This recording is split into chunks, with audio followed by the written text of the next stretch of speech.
নমস্কার। আমার YouTube channel বাঙালি আড্ডাতে আপনাদের স্বাগত। আমার আজকের বিষয় নেশার বর্ণলিপি সাহিত্যে ও সিনেমায়। অবনী বাড়ি আছো, এই পংক্তিটি শুনলেই শক্তি চট্টোপাধ্যায়ের কবিতার একটি অমর লাইনের কথা মনে পড়ে। আরো যেটা মনে পড়ে সেটা সম্প্রতি অভিনেতা অম্বরীশ বলছিলেন কোন একটি পডকাস্টে, যে তাদের বাড়িতে যখন শক্তি চট্টোপাধ্যায় আসতেন তখন পাড়ার মোড় থেকে বাড়ি আসা পর্যন্ত অবনী বাড়ি আছো, অবনী বাড়ি আছো বলে তিনি আসতেন। অম্বরীশ এও বলেছেন যে যখন কবি তাদের বাড়িতে আসতেন মদ্যপান না করে, তখন তিনি একবারে গরিব, আর যখন তিনি মদ্যপান করে আসতেন তখন তিনি খুব ইন্টারেস্টিং মানুষ। এবং তিনি সেরকম একটা সময় বলেছিলেন যে তখন অম্বরীশ আহ মোটামুটি বোঝার মতো বয়স হয়ে গেছে, তখন তিনি তাকে বলেছিলেন, জিজ্ঞেস করেছিলেন যে আরে আমার কবিতা তোর ভাল লাগে?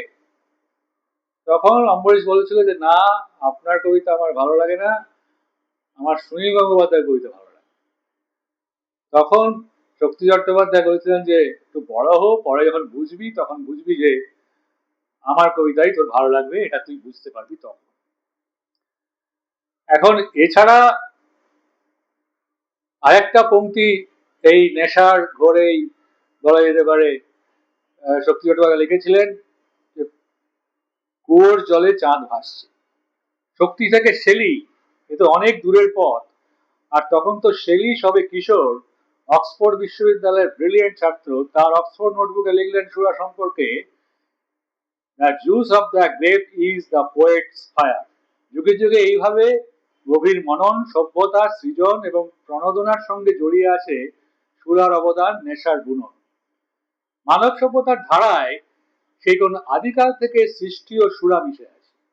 কালিদাসের কুমার সম্ভব কাব্য, পার্বতীর বিয়ের উৎসব, সেখানে তো প্রাণ সঞ্চার করেছে কবির বর্ণনায় সুবাসিত শীতল মদ্যপানে কিন্নরদের আনন্দ। পার্বতীর বিয়ের আনন্দ স্রোতে একাকার হয়ে গিয়েছে সুরম্য সুরাস্রোত। জয়দেবের গীতগোবিন্দ তে রাধাকৃষ্ণের সিংহার লীলার অনুপান হয়ে সুরা এসেছে বারবার মধু, মাধিক্য, মধুর রস নামের কাব্যের আড়াল টেনে। মিশে গিয়েছে ভক্তিরসের স্রোতে, তাতে বাঙালির ভক্তিরসের শুদ্ধির চিরুতে অভাব ঘটেনি। রাধাকৃষ্ণের প্রেমলীলার পদাবলী আনন্দে সুরাপানের অনুষঙ্গকে হতে দেয়নি নির্বাপিত। তবে আধুনিক সভ্যতা ক্রোধার দুঃসাহসে মদের আনন্দের সঙ্গে মিশিয়েছে সৃজন ও বুদ্ধিমত্তার প্রকাশ বা ইন্টেলেকশন। চার্লস বোদলেয়ার যখন বলেন, one should always be drunk with wine, with poetry or with virtue, but be drunk, সুর হলো মধ্য দর্শনের নতুন যুগ, এলো সুরা ভাবনাতে এক বিপ্লব। নোবেলজয়ী বিজ্ঞানী নিলস বোর সুরাপানের ইন্টেলেকচুয়াল জগতের সঙ্গে সরাসরি জড়িয়ে গেলেন। তিনি তখন কোপেনহেগেন ইনস্টিটিউটের প্রধান গুরু। তিনি কার্লসবার্গ বিয়ার কোম্পানিকে বললেন যেন তারা তার বিজ্ঞান সাধনার বাড়ির ছাদে বিয়ারের পাইপ লাগায়, যাতে ছাত্রছাত্রী এবং শিক্ষকরা কল খুললেই পাই ফ্রি বিয়ার। এর কিছুদিনের মধ্যেই নোবেলজয়ী আরো একজন বিজ্ঞানী রিচার্ড ফাইনম্যান লিখলেন, ছুরিখানায় পান করলে আমার বোধবুদ্ধি আরো খুলে যায়। তারপর একটা মাতালকে কোয়ান্টাম মেকানিক্স বোঝায়, এবং তখনই নিজে আরো ভালোভাবে বুঝতে পারি এবং এটাও বুঝেছি going to A bar is a way of learning about the world. মজার ব্যাপার হলো যে টি.এস. এলিয়ট তার গভীর জীবনবোধ নিয়ে লেখা নরনারীর সম্পর্কের উপর এক অতি আধুনিক নাটকের নাম দিলেন দ্য ককটেল পার্টি। এখন এই প্রসঙ্গে বলতে পারি যে বাংলার দুজন বিখ্যাত সুরাপায়ী মানুষ, একজন কবি মাইকেল মধুসূদন দত্ত, আর একজন চলচ্চিত্রকার ঋত্বিক কুমার ঘটক। এই দুজনেই মদ্যপান করে চলচ্চিত্র নির্মাণ করেছেন ঠিকই, কিন্তু চলচ্চিত্র এবং সাহিত্য নির্মাণ করেছেন ঠিকই, কিন্তু চলচ্চিত্র এবং সাহিত্যের মধ্যে কোন রকম অস্বস্তিকর অবস্থা বা রেখাপ্পা ভাব ছিল না। আপনারা স্মরণ করুন যে মাইকেল মধুসূদন দত্ত মদ্যপান করে একসাথে তিনটে কাব্য রচনা করছেন, মেঘনাদ বধ কাব্য, ব্রজাঙ্গনা, বীরাঙ্গনা। তার এই অমিত অমিত মদ্যপান বা সুরাপানের ফলে তার স্বাস্থ্য ভেঙে যায় এবং তিনি অল্প বয়সে মারা যান। কিন্তু তিনি যা রেখে গেছেন বাংলা সাহিত্যের ক্ষেত্রে, তা তো একটা অত্যন্ত উজ্জ্বল দৃষ্টান্ত বলা যেতে পারে। তার কারণ তিনি ইংরেজি কবিতা লিখে যখন ইংরেজি কবির জগতে সমাদর পেলেন না, তখন তারপরে তিনি বাংলা শিখে এ বঙ্গ ভান্ডারে বিবিধ রতন এই বলে কবিতা শুরু করলেন। তারপরে আস্তে আস্তে ব্রজাঙ্গনা, বীরাঙ্গনা, মেঘনাদ বধ কাব্য এই সমস্ত লিখলেন এবং তারপরে তো তার জীবনটা একটা প্রবাদ প্রতিম ব্যাপার হয়ে পড়ল। এখন এই মাইকেল মধুসূদন সম্বন্ধে বলতে গেলে যে একটা গল্প বলতে হয় যে ঈশ্বরানন্দ বিদ্যাসাগর তাকে খুব ভালোবাসতেন এবং বিদেশে যখন তিনি ছিলেন বা দেশেও যখন ফিরে এসেছিলেন তখন তিনি তাকে অর্থ সাহায্য করতেন। সেরকম একটা সময় একজন মাতাল এসে বিদ্যাসাগরকে বলছিলেন যে ঠাকুর, ঈশ্বরানন্দ বিদ্যাসাগরকে তাই বলেই ডাকতেন লোকজন, আপনি আমাকে মদ খাওয়ার জন্য পয়সা দিন। আপনি তো মাইকেল মধুসূদন দত্তকে মদ খাওয়ার জন্য পয়সা দেন, আমাকে কেন দেবেন না? তো দেখো, তুমি আগে একটা মেঘনাদ বধ কাব্য লেখো, তারপরে তোমাকে মদ খাওয়ার জন্য নিশ্চয়ই আমি পয়সা দেবো। এটা একটা, এই গল্পটা একটা প্রবাদে পরিণত হয়েছে। এরপর আসছে ঋত্বিক কুমার ঘটক প্রসঙ্গে। ঋত্বিক কুমার ঘটক সিনেমাতে যখন প্রবেশ করছেন চলচ্চিত্র জগতে, তখন তিনি যে আন্দোলনটা করেছিলেন স্টুডিওতে, সেটা হচ্ছে যে মদ্যপান করে স্টুডিওতে আসা যাবে না। যে লোকটা মদ্যপানের বিরুদ্ধে আন্দোলনটা প্রথম শুরু করেছিলেন, সেই লোকটাই মদ খেয়ে খেয়ে মারা গেল অত্যন্ত অল্প বয়সে। তার শেষ ছবি যুক্তিতক্ক গপ। এখন আমি আগেই বলেছি যে তার ছবির মধ্যে কোন রকম মাতালের মাতলামো ছিল না। যেটা ছিল একদম অত্যন্ত সুচারুভাবে একটা চলচ্চিত্র নির্মাণ। সেটা তিনি 1952 সালে নাগরিক থেকে তার প্রথম ছবি একদম শেষ ছবি যুক্তিতক্ক গপ্প পর্যন্ত করে গেছে।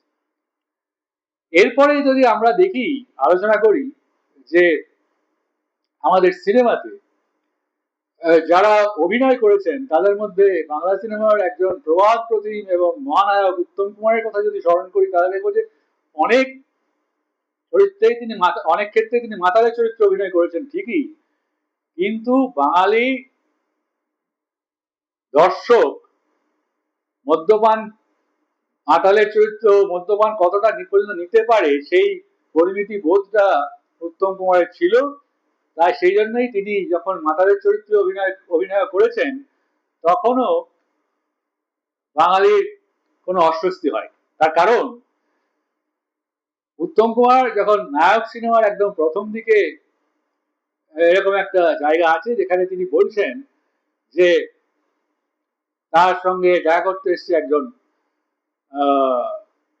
প্রডিউসারই বলতে গেলে দেখা করতে এসছেন, তাকে জিজ্ঞেস করেছেন যে আপনি তো গতকালের খবরের কাগজ পড়েছেন, আজকে খবরের কাগজ পড়েছেন? বলছে না পড়িনি। গতকাল একটা ঘটনা ঘটেছে, আপনি তো শেয়ার বাজারের খবর বা আরো অন্যান্য খবর ছাড়া এমনি সাধারণ খবর পড়েন না? বলছে না পড়ি না। আমি একটা জায়গাতে গেছিলাম, সেখানে ঈশ্বর মদ্যপান করে আমি ঢুকেছি, তো কতগুলি মহিলার সামনে আমাকে একজন খুব বাজে কথা বলে।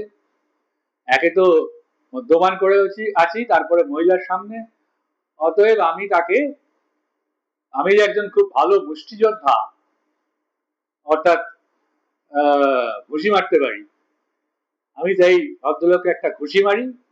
যদিও ওইসব মদ্যপান করেছিলাম বলে সেই ঘুষিটা যথার্থ অভ্যর্থ হয়নি হয়তো।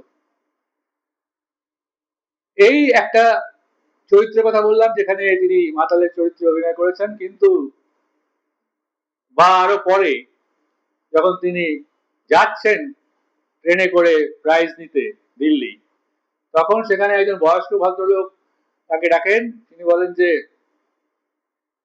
আপনি তো দিল্লি যাচ্ছেন প্রাইজ নিতে? বলছে হ্যাঁ। আপনি কি বিয়ে করেছেন? বলছে না।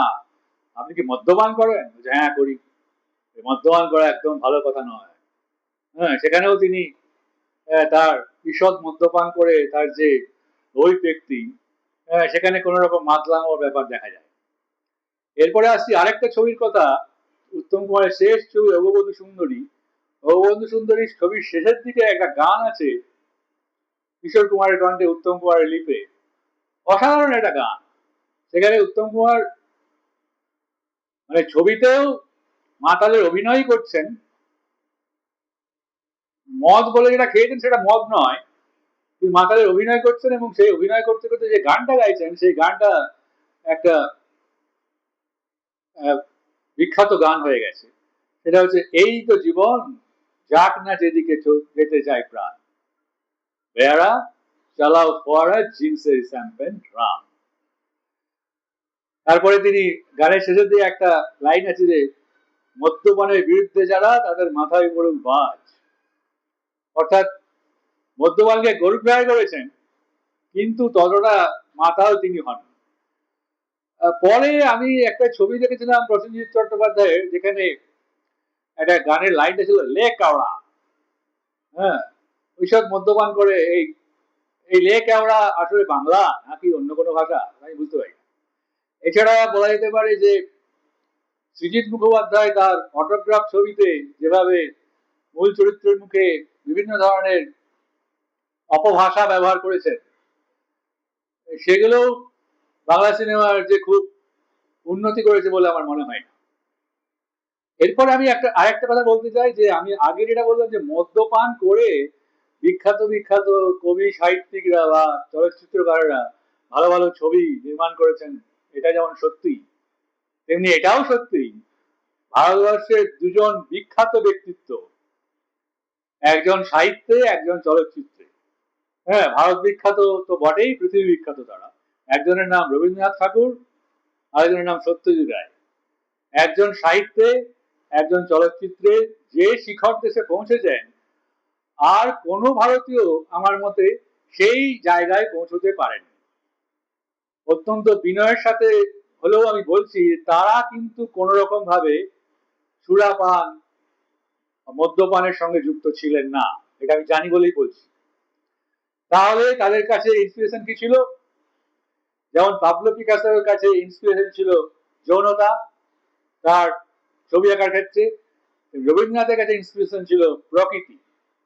হ্যাঁ, তিনি প্রকৃতির নেশা করতেন। সত্যজিৎ রায়ের কাছে ইন্সপিরেশন ছিল বিভিন্ন বিষয়ে জানার যে ইচ্ছা, অর্থাৎ তিনি বিভিন্ন বিষয় জানতেন।